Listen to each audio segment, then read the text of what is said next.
The Age of Mythology Archaic Age, and early game in general, can be a little bit confusing, especially for new players.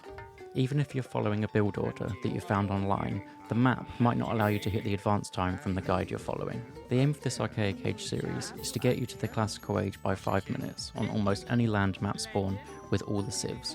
This will be done by identifying what map spawn you're in and which corresponding build you'll need from the ones I'll supply. Once you get to the Classical Age on even footing with your opponent, the game of Age of Mythology really opens up for you. I've made a PDF for all the build orders that I'm going to show during the series, and it should be suitable for looking at on your phone. It will have each of the beginner build orders you'll need to advance to the Classical Age on the majority of map spawns. They'll all be on one page, so once you've spawned in, you'll be able to zoom in and follow it easily. I feel this is way easier than what I used to do with a notepad when I first started.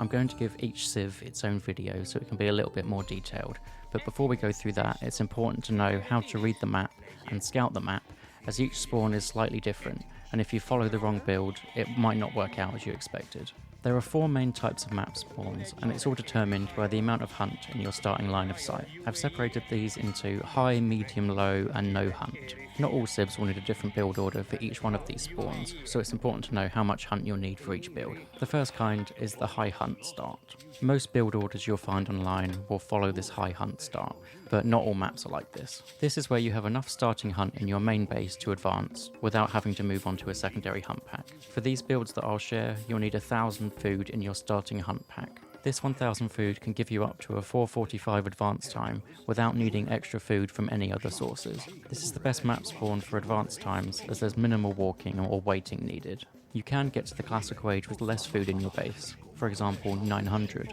but for that you'll need a 4:30 advance time, which isn't always achievable, and I want to give these builds some leeway to make mistakes. The second is a medium hunt start, which is 500 to 999 food. This is where you'll have a small hunt pack in your base, but you'll need to find a second hunt pack before you advance to the next stage. You'll also be needing to build additional granaries for the Greek and Egyptian players. A 4:30 advance time is still achievable, but it's not as straightforward as just having a large hunt pack in your base. The low hunt start is when you have an even smaller hunt pack in your starting base with less than 500 food, and it's definitely not enough to advance even if you go for a crazy fast build order. So you'll need to rely on your scouting and moving over to the second hunt pack at the right time. The last one is the no hunt start, and yes, that means there's no hunt in your starting line of sight. This often happens on a map like Oasis, and this requires quite an adaptive build, where you'll need to go on your starting food of berries or chickens, and then adapt when you find your hunt with your scout. Now we've gone over some of the map spawns, it's a good idea to look at how to actually scout and why we actually want to scout. So the obvious thing is we want to scout to uncover the map to see what it has, but it isn't just a case of circling your base and hoping for the best. You want to be actively looking for certain things. So I have a hierarchy order of what I want to search for. The first thing is hunt packs, which is obviously what we've been talking about a lot in this video. Finding your second hunt pack is the first job of your scout. If your second hunt pack that you found isn't that close to your first, or it's a long walk, or it isn't worth it, then it would be worth looking for a third hunt pack to maybe go to instead of that one. But that is your priority number 1. After this, you want to look at your opponent's hunt packs. Where are they going to be hunting on the map, and is it possible for you to stop them? If their hunt is in very defensive places, then maybe you want to go for a defensive game, but if it's right out in the open, maybe you're going to want to advance quickly and take advantage of that and try and push them off. Because if you're hunting and they're not, you have a massive advantage. The third thing you want to look for is town centres. This might even be up there even a bit further if you're a very defensive civ, but not all town centres are equal. Some have amazing resources on, like large gold mines behind or hunt on, and others don't have anything. So a good town centre can really sway you to taking it or lead you away from it. The last main thing to look at is your opponent's base and how aggressive you can be in it. For example, if they have a forward gold mine, which doesn't have any towers around it, maybe you want to go for a rush, or if they have 2 gold mines at the back of their base, it means they might be able to turtle there for 10 minutes, and there's not much you can really do about it. So then maybe you want to boom as well, and then find your advantage later on in the game. One thing to also mention is you want to look for herdables, like goats and pigs. This is kind of map dependent though, so some maps like Frozen Wastes, Frozen Lake or Oasis have a lot of herdables, so this would be up there on that list. But if it's one that doesn't have a lot of herdables, then it's just pretty low down, and you get them when you scout them. This is the basic list, but I do want to show some examples because I think it'll be a little bit easier to visualize. I'm going to show some examples of scouting in Age of Mythology. So as you can see here, we've got our two giraffe spawn, which is 600 food, which means we're going to need to be finding a second hunt pack. So the first thing that you want to do with your scout, as any scout, is find your second hunt. Unless you've already got 1,000, then you're probably fine. So luckily for me, in this game, we find it straight away with our zebras here. So now we've found the second hunt, we don't really need to find another one. So what we need to do now is think about what sort of game we really want to play. So as you can see there, I just looked at the town centre. This is quite an open map, but if you can get a really good town centre, then the game just completely changes for you. So here we go. I found this second town centre here, which is a possibility because it has an elephant on it.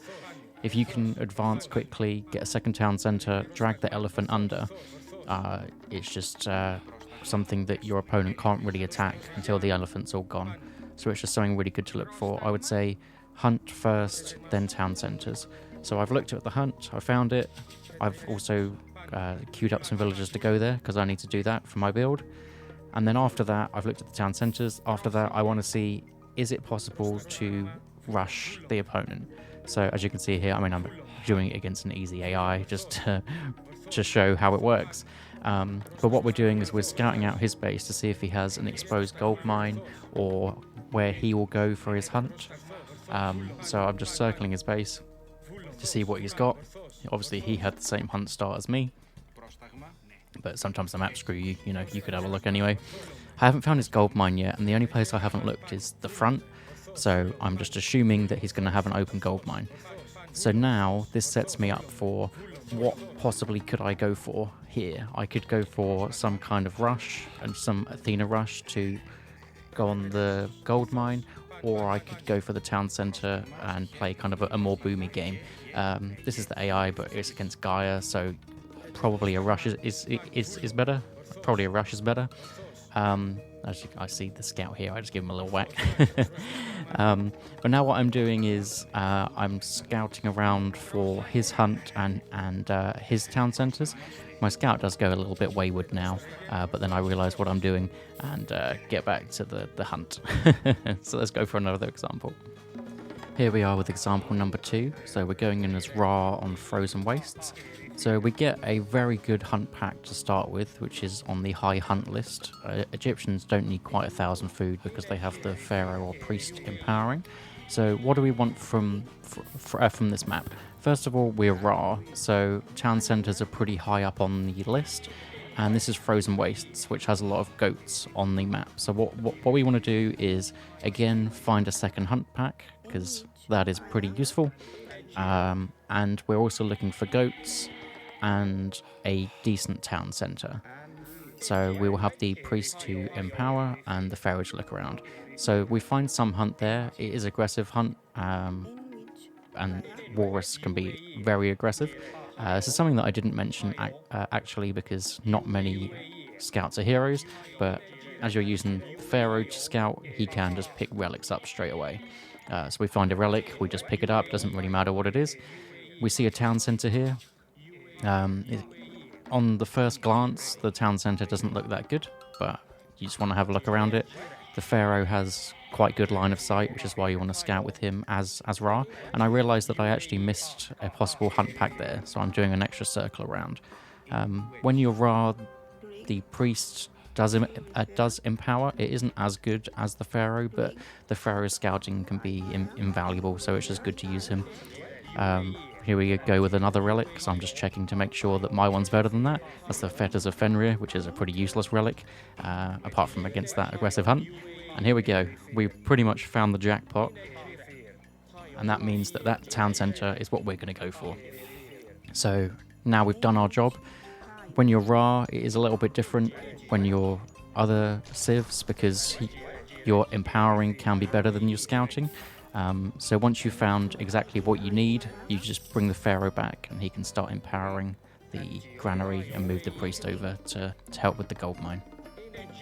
This was the first video in the series for the Archaic Age beginner guide.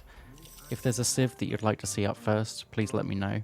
And I'm not sure how to distribute the PDFs, whether it's a good idea to set up a Discord or some kind of Google Drive or something. Please let me know in the comments of what you'd prefer.